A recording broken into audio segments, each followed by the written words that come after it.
Tanaka laukoo ja todella hieno laukaus. Mainen pelaakin sinne korkean pallon sen, eli jatkaa ykkösellä Atomille. Atom on vastakkain nyt Akselun kanssa. Atom sijoittaa pallon maa.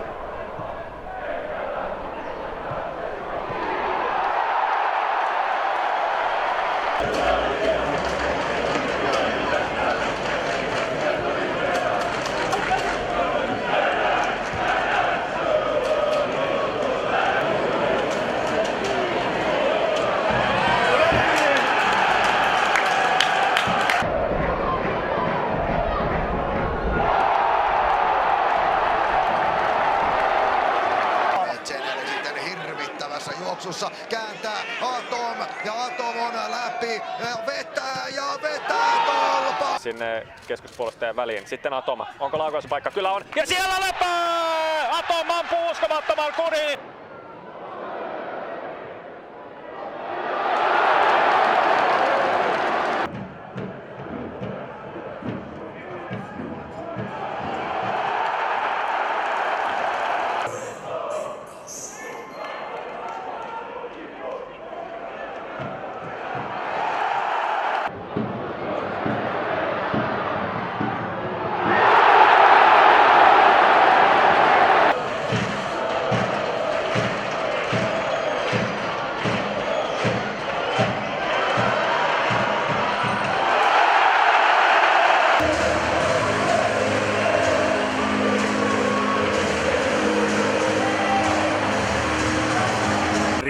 Nyt on keskityspaikka, sieltä lähtee Piritsen keskitys, on loistava keskitys ja Atom puskee pallon maaliin.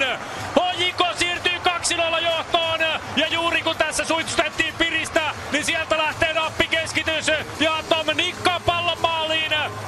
Ja kyllähän tämä ensimmäinen 40 minuuttia on ollut myös Atom.